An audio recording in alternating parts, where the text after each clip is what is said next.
అందరు కళ్ళు మూసుకోండి, ప్రార్థన చేద్దాం.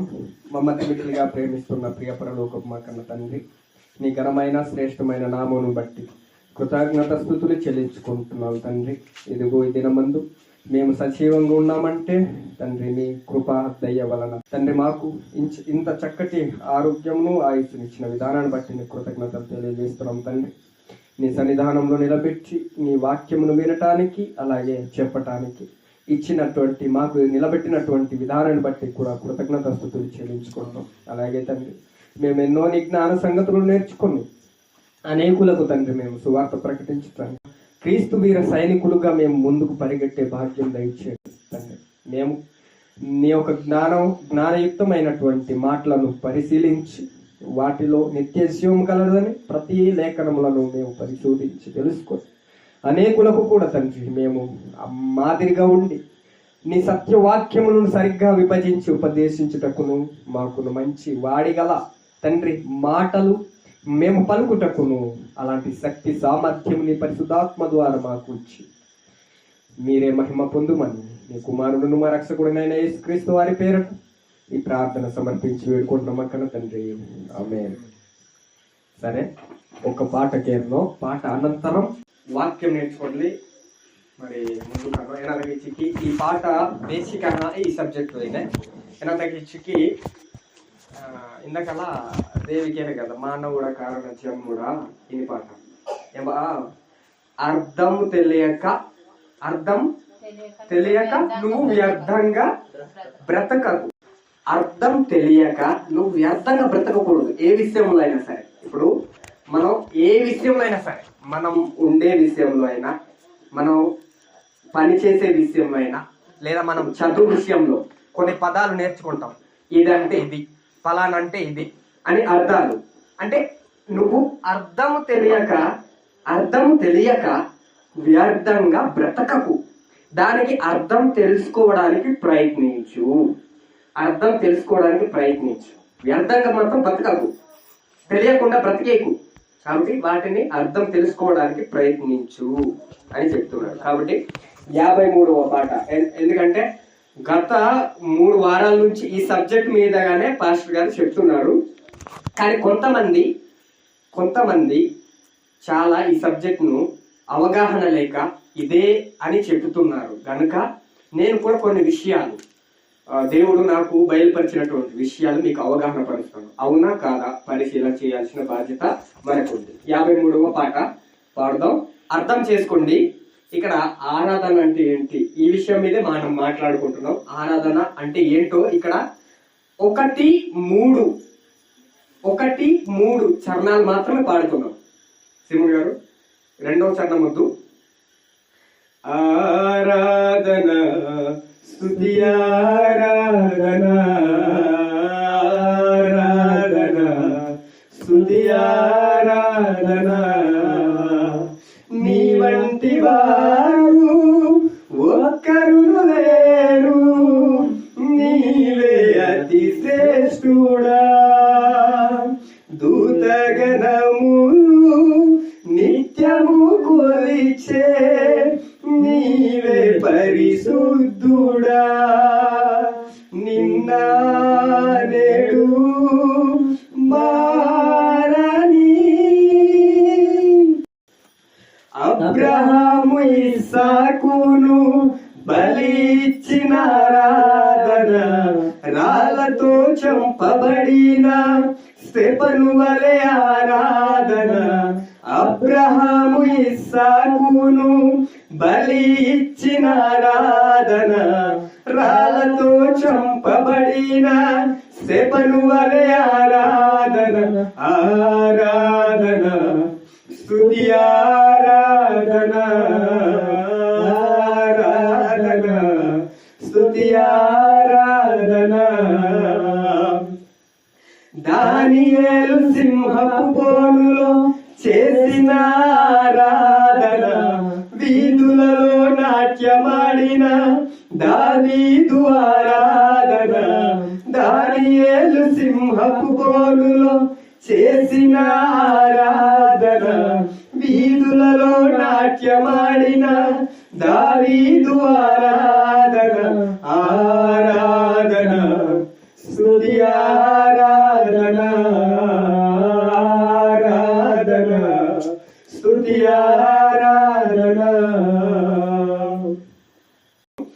పాట నేను పాడాను కదా, మీకేం అర్థమైంది శ్రీముడు గారు? ఫస్ట్ చరణంలో ఏమన్నాడు? అబ్రహాము ఇస్సాకును బలి ఇచ్చిన ఆరాధన. మనం అలాంటి ఆరాధన చేయగలమా చెప్పండి? అబ్రహాము తన కొడుకును, ఒకే ఒక కొడుకు, వృద్ధాప్యంలో అంటే ముసలితనంలో దేవుడు ఒకే ఒక కొడుకు, మళ్ళా ఇద్దరు కాదు, మనలాగా ముగ్గురు కాదు, ఒకడే ఉన్నాడు. ఇచ్చేస్తావా కొడుకుని? ఇచ్చేస్తావా? వీడు ప్రభువా, ఇంత ముసలి కాలంలో నాకు బిడ్డనిచ్చి మళ్ళీ అడిగేస్తావా? అప్పుడు ఏమన్నాడు? నీవు ఇచ్చావు తండ్రి, నేను పద ఇసాకు కట్టెలు మొయ్యి అంటే కర్రలు మొయ్యి, బలి ఇవ్వడానికి. అంటే ఏది నాన్న బలి ఇవ్వడానికి? ఏది? మేక ఉండాలి కదా, పావురం పిట్టవు ఏదో ఒకటి ఉండాలి కదా. అంటే దేవుడే చూసుకుంటాడు రా పదరా అని ఇస్సాకును పడుకోబెట్టి కత్తి వధించడానికి ముందే దేవుడు ఆపు, అదిగో నువ్వు చేయాల్సినది అది, వదిలేయి అన్నాడు. అంటే పరీక్ష చేస్తున్నాడు ఎవరిని? అబ్రహాము. నిజంగా నేను ఇచ్చిన కుమారుణ్ణి అతను ఇస్తాడా లేదా? అది ఆరాధన అంటే. అర్థమైందా? క్రియలలో ఉంది ఆరాధన, క్రియలలో ఉంది ఆరాధన. పొగడడం కాదు. పొగిడితే దేవుడు పొంగిపోయేవాడు కాదు. మీరు అనుకుంటున్నారు ప్రభువా ఇలాంటి వాడా, గొప్పవాడా, ఇంత ఆకాశం చేసిన వాడా అయ్యా అని ప్రార్థన చేస్తే, మాటలతో చెప్పేస్తే పొంగిపోయేవాడా? అలా చేయలేదు అబ్రహాం. ఎలా చేశాడు?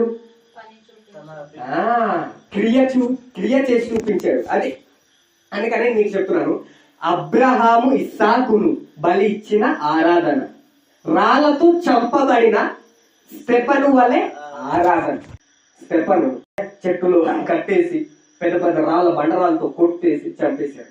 అప్పుడు చేశాడు ఆరాధన. ఆయన ఆరాధన అంటే ప్రభువా ఇంతటి వాడా అంతటి వాడా అని ప్రార్థన చేసి మధ్యలో పాట పాడలేదు. అది ఆరాధన అనుకుంటున్నారు ఈరోజు. అది ఆరాధనగా అర్థమైంది మన వాళ్ళకి, క్రైస్తవులు. అందుకనే అర్థము తెలియక వ్యర్థంగా బ్రతుకుతున్నారు.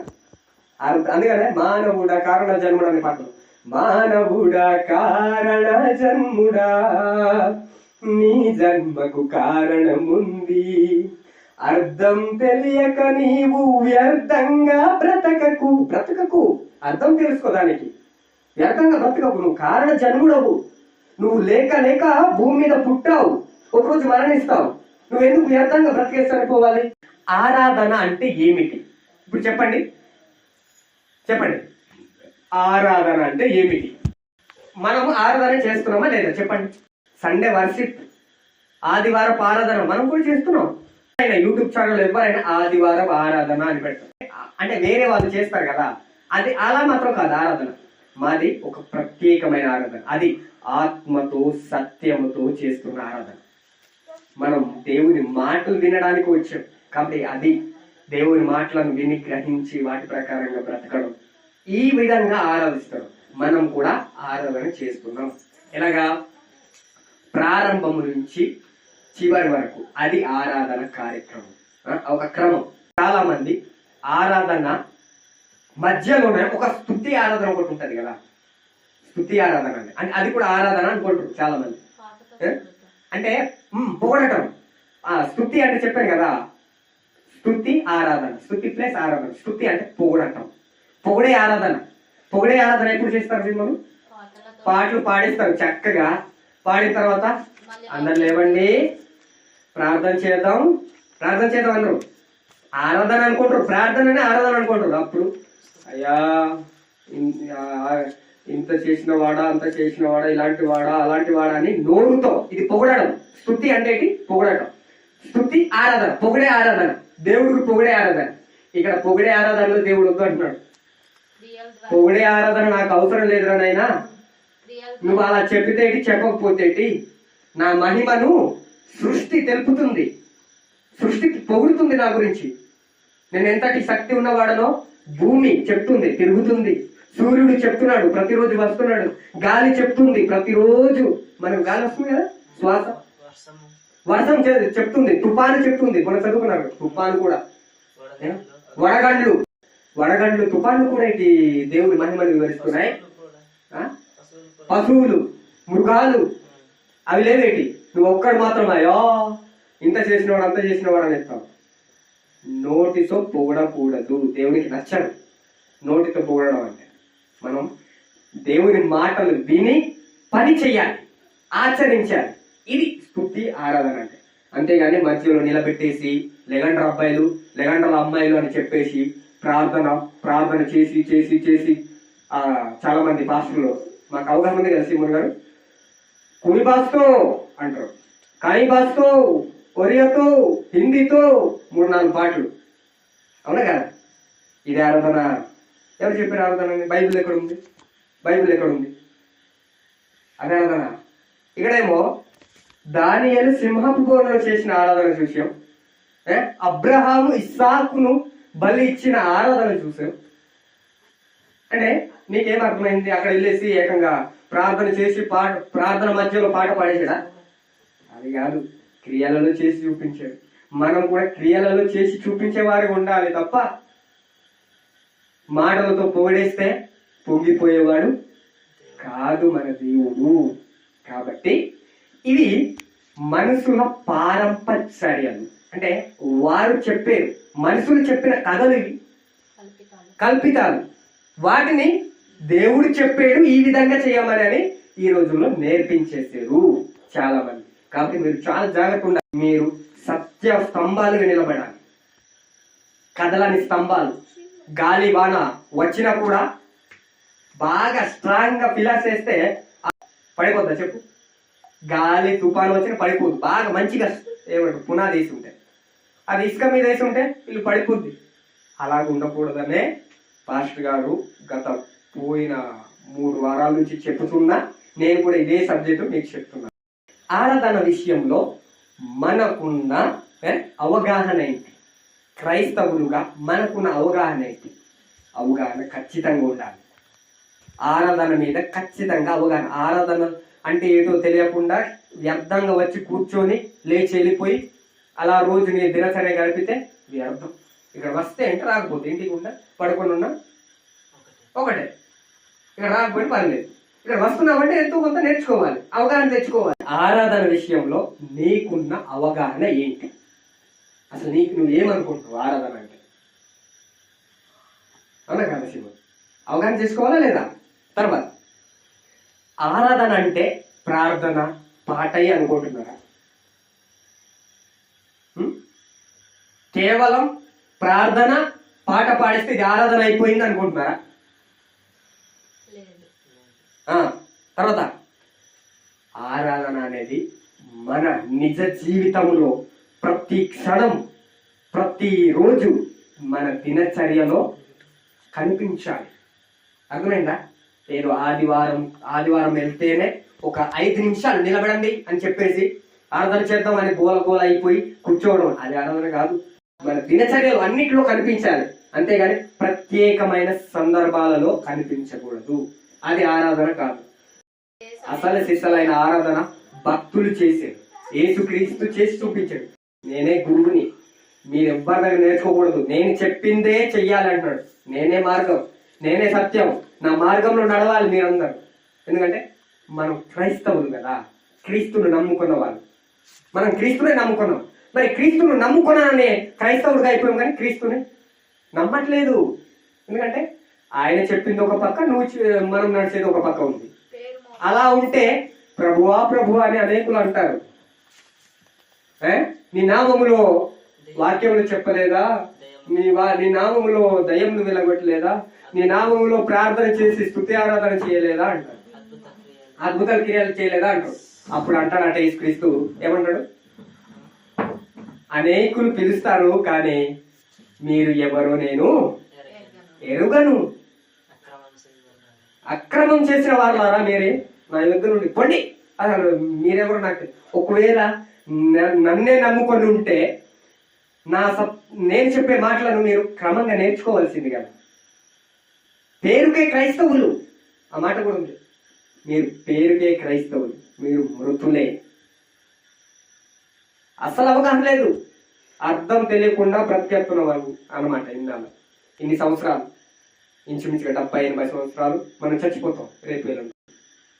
దేవుడు మాటలతో చెప్తే పొంగిపోయేవాడా లేకపోతే పనులు? అంటే మనం చేసే క్రియలు అన్నమాట. అంటే చూడండి, మీకు అర్థం అవడానికి, మీకు ఒకరా కొడుకు పుట్టాడు అనుకోండి, సీమోన్ గారు, నాన్న నేను వెళ్ళి చదివేస్తానులే నాన్న, చదువుతాం అని ఇంట్లో స్కూల్కి జాయినింగ్ అవ్వకుండా నువ్వు జాయినింగ్ చేస్తావు, బాగానే ఉంది. కానీ ఇంట్లో వెళ్తానులే నాన్న, నాకు టైం ఉంది. ఇటేమో క్లాసులు అయిపోతున్నాయి, సంవత్సరాలు అయిపోతున్నాయి, ఆగనే వెళ్తాను నాన్న అంటే నువ్వు పొంగిపోతావా? పొంగిపోవు. అక్కడ వెళ్ళి, స్కూల్కి వెళ్ళి టీచర్ చెప్తున్న పాఠాలు విని నేర్చుకొని, నాన్న ఇవి నేర్చుకుంటానంటే పొంగిపోతావు. ఈ వయసులో ఇంత జ్ఞానం నేర్చుకుంటున్నాడే చక్కగా అని పొంగిపోతావు లేదా? లేదా ఇంటికి ఉండి కాలం గడిపేస్తే పొంగిపోతావా? మనుషులు పొంగిపోతే పొంగిపోవచ్చేమో, దేవుడు అలా పొంగిపోడట. అందుకనే ఒక మాట అంటాడు, నన్ను పెదవులతో గణపరచుచున్నారు, వారి హృదయం చాలా దూరంగా ఉంది. ఈ మాటతో మాత్రం ఈ పెదవులు ఉంది చాలా దూరంగా ఉందని బాధపడుతున్నారు. కాబట్టి మనం చేసే ఆరాధన దేవునికి ఇష్టమైన విధంగా ఉండేలాగా చేయాలా, లేక అర్థం లేకుండా ఏదో వచ్చి గడిపేసి వెళ్ళిపోయే విధంగా ఉండాలా, మీరే నిర్ణయించుకోవాలి. కాబట్టి ఆరాధన గురించి యేసుక్రీస్తు చక్కగా మంచి మాటలు చెప్పాడు, చాలా చక్కగా చెప్పాడు. అవి కొన్ని విషయాలు చూద్దాము. అసలు ఈరోజు చేస్తున్న ఆరాధనలు స్తుతి ఆరాధన అంటున్నారు కదా, అసలు నేను నిలబెట్టేసి ప్రార్థన మధ్యలో పాటలు పాడి అవి ఎవరు పెట్టారు? మరి అది కూడా బైబిల్ చెప్పాలి ఎవరు పెట్టిందో. ఒకసారి చూద్దాం, చదవండి సీమోన్ గారు. మత్తయి సువార్త 15వ అధ్యాయం 6వ వచనం. మత్తయి సువార్త 15వ అధ్యాయము, మత్తయి సువార్త 15వ అధ్యాయము 6వ వచనం. జాగ్రత్తగా వినండి. మీరు మీ పారంపచార్యములను నిమిత్తమై దేవుని వాక్యమును నిరర్ధకముగా చేయుచున్నారు. ఇది ఆరాధన. దాన్ని మీరు పాటిస్తున్నారు, అది ఆచారంగా తీసుకుంటున్నారు. అర్థమైందా? ప్రారంభం నుంచి చివరి ముగింపు వరకు అది ఆరాధన అనుకోవట్లేదు. మీరు ప్రత్యేకమైన ఆరాధన అంటూ ఒక 5 నిమిషాలు చేస్తేనే మనశ్శాంతిగా ఉంటుందని అనుకుంటున్నారు. అది ఎవరు నేర్పించారు? మనుషులు నేర్పించారు. ఎవరు నేర్పించారు? దాన్ని ఆచారంగా తీసుకుంటారు, ఆచరిస్తున్నారు. అదే కదా, మీరు మీ పారంపచార్యముల నిమిత్తమై దేవుని వాక్యములను నిరర్ధకము చేస్తున్నారు. మీరు ఆచరిస్తున్నారు వాటిని, కాబట్టి దేవుని మాటను ఉల్లంఘిస్తున్నారు, దేవుని చట్టాన్ని కొట్టేస్తున్నారు, దేవుడు ఒక పక్క చెప్తే నువ్వు ఒక పక్క నడుస్తున్నారు అని చెప్తున్నారు. దేవుని మాటను వినట్లేదు, ఎందుకంటే మనుషుల మాట గొప్ప అయిపోయింది. ఇక్కడ వెంటనే ఏమంటున్నాడు? వేషధారులారా. ఎవరికి అనాలి మాట? వేషధారులారా. అసలు మీరు వేషం వేసుకున్నారు. ఏ వేషం? క్రీస్తు వేషం. అదే మరి, క్రైస్తవుడు, క్రీస్తును నమ్మినవాడు, క్రీస్తును ధరించుకున్నవాడు. పేరు పెట్టేసుకున్నావు, పేరుకు మట్టుగా క్రైస్తవులు, కేవలం మృతులే. ప్రకటన గ్రంథం 3 పేరుకు మట్టుగా క్రైస్తవులు. మీరు మృతులే, చచ్చిపోయిన వాళ్ళతో సమానం. ఈ మాట క్రైస్తవులకి అంటున్నాడు, వేషధారులారా. ఎవరికో కాదు, ఎందుకంటే మనం వేషం వేసేసుకున్నాం, క్రీస్తు వేషం. మరి ఆత్మ సంబంధమైన ఆరాధన అని ఒక 5 నిమిషాలతో గడిపేసి వెళ్ళిపోతాం, రభస చేస్తాం. ఈ ప్రజలు తమ పెదవులతో నన్ను గణపరచుదురు అంటే ఆరాధించెదరు, గాని వారి హృదయము నాకు దూరముగా ఉన్నది. ఈ ప్రజలు ఏ ప్రజలు? వేషధారులైన ప్రజలు, క్రైస్తవులు అని చెప్పుకుంటున్న ప్రజలు, యేసుక్రీస్తు పేరును మోసుకొని తిరుగుతున్న అబద్ధపు క్రైస్తవులు, ఈ వేషధారులు, ఈ ప్రజలు. మనం చేసే ఆరాధన బైబిల్ అనుసారంగా ఉందా లేదా అని చూసుకోండి. ఆయన చేసుకున్న ఆరాధన పెదవులతోనేనా, ఎందుకంటే పెదవులతో, ఇదిగో పెదవులు అంటే ఇవే కదా, లూడాతోనే పొగిడినాయి, మారుకినాయి, మాకు నేర్పించిందనే ఇది హృదయంకి, ఆత్మకు, ఆత్మ సంబంధమైన ఆరాధన ఏంటో మనం చేస్తుంటాం. కాబట్టి మనం కూడా ఇక్కడ వచ్చి విని వెళ్ళిపోవడమే కాదు, దాన్ని ఆచరించాలి ప్రాక్టికల్ గా. సైన్స్ గదిలో, సైన్స్ క్లాస్ రూమ్ లో ఏం చేస్తారు, పాఠంలో వింటారు, అవునా కదా, విని మళ్ళీ ఎక్కడ ప్రాక్టీస్ చేస్తారు, ప్రాక్టికల్ ఎక్కడ వెళ్తారు, ప్రయోగం చేస్తారు, ల్యాబ్. అది వెరీ గుడ్.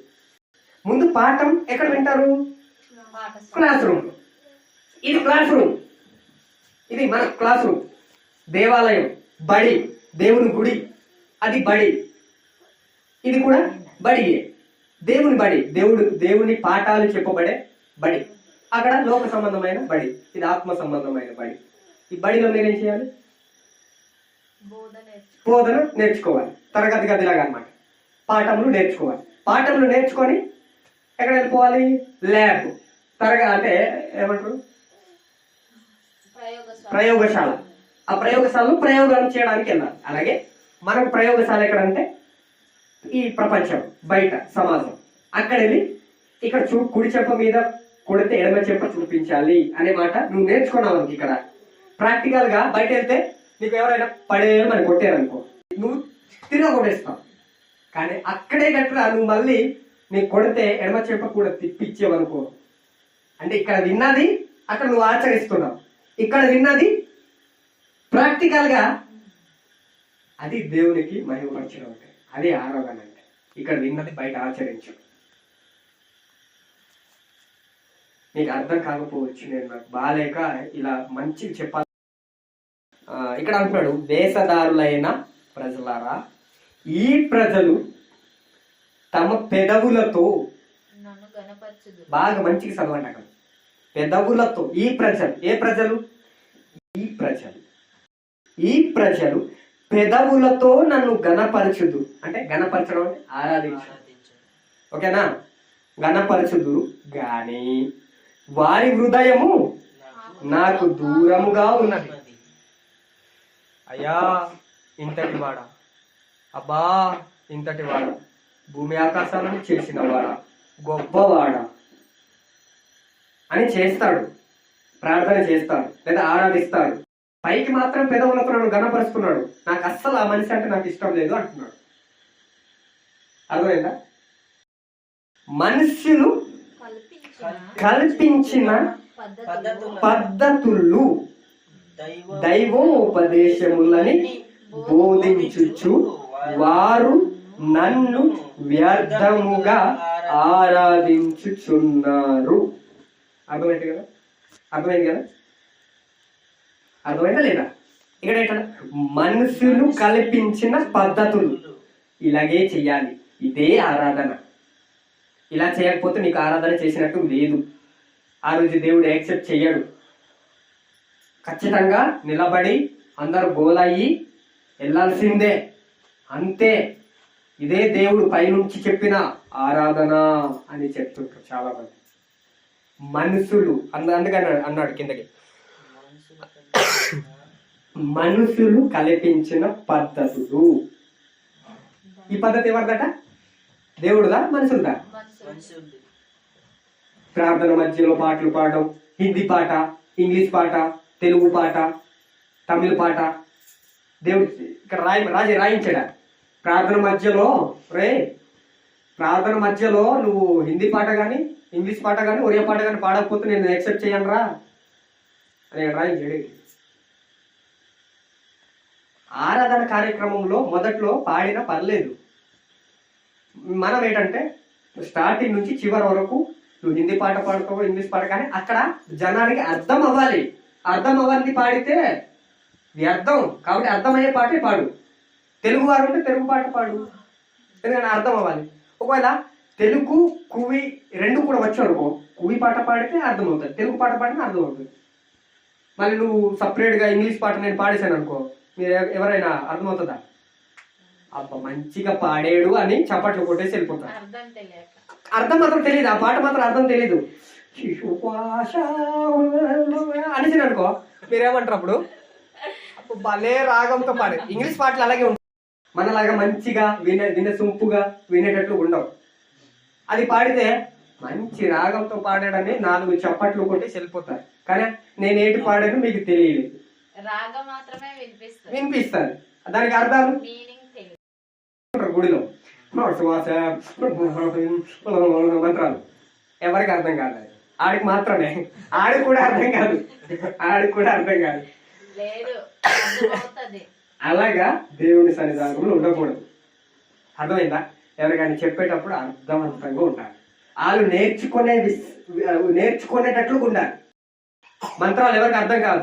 పెళ్లిలో చూడండి మంత్రాలు పాడతారు, ఎవరికి అర్థం కాదు.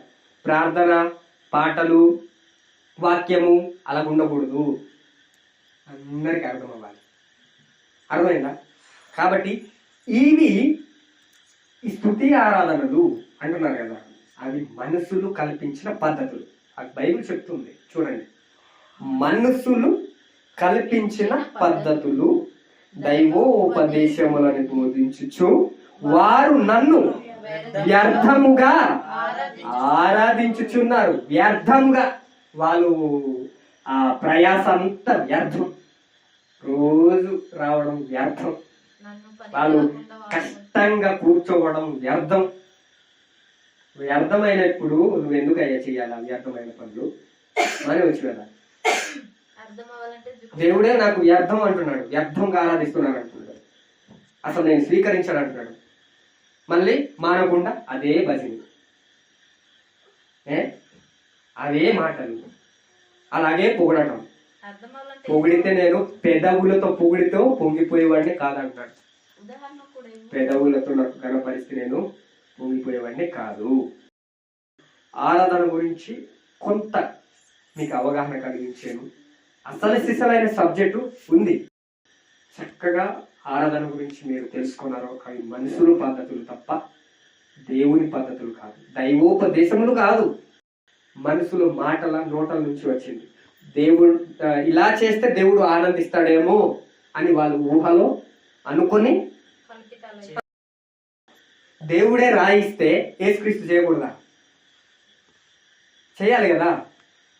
మరి యేసుక్రీస్తు ఎక్కడ చేయలేదు. మరి ఆ యేసుక్రీస్తు ఒక మాట అంటాడు, గంధపు చుట్టలో నన్ను గురించి వ్రాయబడిన ప్రకారం దేవా నిన్ను ఘనపరిచి మహిమపరిచి ఆరాధించాను అంటాడు, సంతోషపెట్టాను అంటాడు. సంతోషపెట్టడం ఆరాధించడం అంటే, ప్రేమించడం ఆరాధించడం అంటే. మనం మాటలతో ఏం చేస్తాం? పొగుడుతాం. కానీ యేసుక్రీస్తు క్రియలు చేసి కష్టము, తన జీవితంలో కష్టం అనుభవించి దేవుని ఆరాధించాడు. అది కదా మాదిరి అంటే. ఒక యేసుక్రీస్తే కాదు, పౌలు, యోహాను, స్టెఫెను, చాలా మంది భక్తులు ఉన్నారు. రాళ్లతో కొట్టించుకున్నారు, రంపాలతో కోయించుకున్నారు, హతసాక్షులుగా అయిపోయారు, చాలా మందికి నరికేశారు, ఎన్నో బంధకాలు జైలులో, సెంట్రల్ జైలులో పెట్టేశారు. కాబట్టి అసలు శిశులైన ఆరాధన ఆత్మతో సత్యంతో ఆరాధించాలి. మీరు నెక్స్ట్ వారము ఖచ్చితంగా శివుడు రావడానికి ప్రయత్నించండి. చాలా చక్కటి సంగతులు మనం నేర్చుకొని దేవుని అలాగే మహిమపరచాలని, మరి మంచి యేసుక్రీస్తు సైనికులుగా మనం నిలబడి, ఎన్ని ఆటంకాలు వచ్చినా ఎవరికి చెప్పినా మనం క్రీస్తు అడుగుజాడలో లేదా అపొస్తలులు వేసిన పునాదిలో నిలబడి ఆ సత్యాన్ని ప్రపంచానికి మోసుకొని వెళ్ళే బాధ్యత మన మీద మోపుబడి ఉన్నది కనుక అలాగే ప్రయత్నం చేద్దాం. కాబట్టి మీరు ఇంత చక్కగా విన్నందుకు మీ అందరికి కూడా ప్రభు పేరట మనలా వందనాలు తెలియజేస్తూ, మరి అవకాశం ఇచ్చిన సీమోను గారికి అలాగే పాస్టర్ గారు మన మధ్యలో ఉన్నారు. అమ్మా, ఒక కాలము వచ్చుచున్నది. ఆ కాలమున ఈ పర్వతము మీద నేను, యెరూషలేములో నేను తండ్రిని ఆరాధింపను. నా మాట నమ్ము.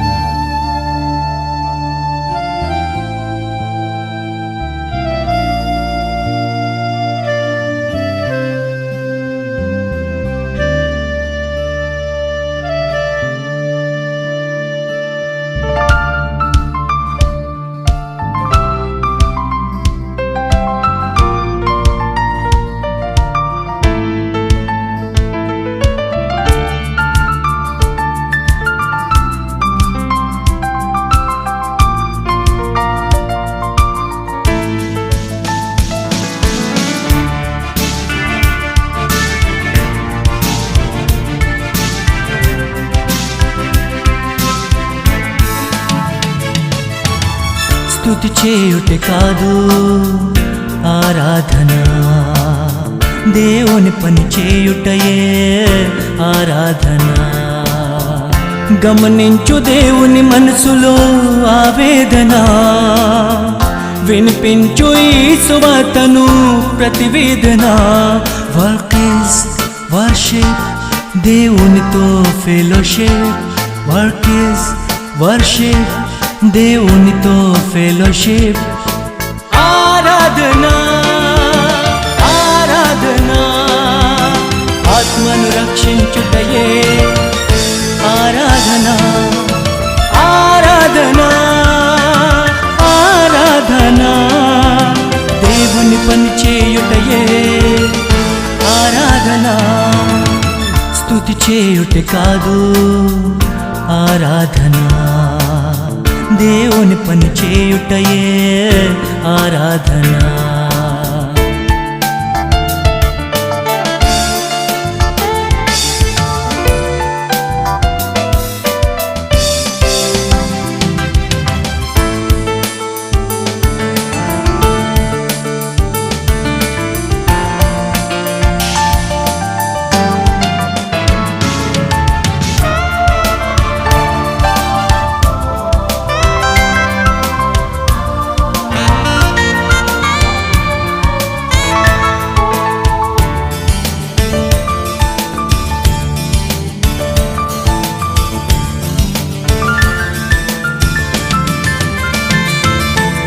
పెదవులతో ఘనపరచి కూర్చొని లేస్తే సరిపోదు, మోకరించి ప్రార్థన చేస్తే పాపి మారడు. పెదవులతో ఘనపరచి కూర్చొని లేస్తే సరిపోదు, మోకరించి ప్రార్థన చేస్తే పాపి మారడు. ఆత్మతో సత్యముతో తండ్రిని ఆరాధించాలి, అర్పణ ఆరాధనలు దేహంతో జరగాలి. మనకున్న అవయవాలు ప్రభు పనిలో అరగాలి. ఆరాధన ఆరాధన, ఆత్మను రక్షించుటయే ఆరాధన. ఆరాధన ఆరాధన, పాపిని రక్షించుటయే ఆరాధన.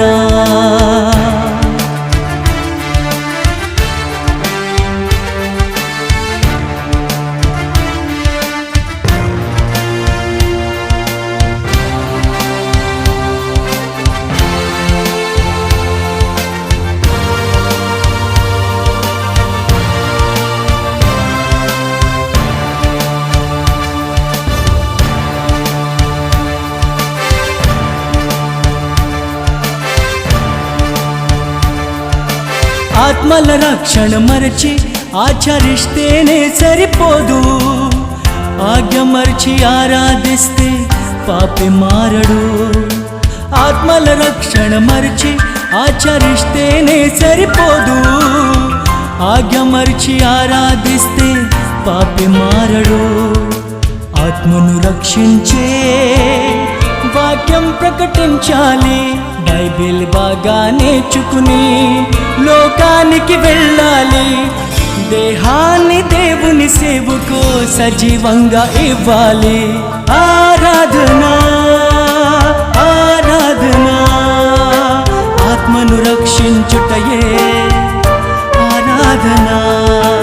ఆరాధన ఆరాధన, దేవుని పని చేయుటయే ఆరాధన. ఆరాధన ఆరాధన, ఆత్మను రక్షించుటయే ఆరాధన. ఆరాధన ఆరాధన, ఆజ్ఞను నెరవేర్చుటయే ఆరాధన.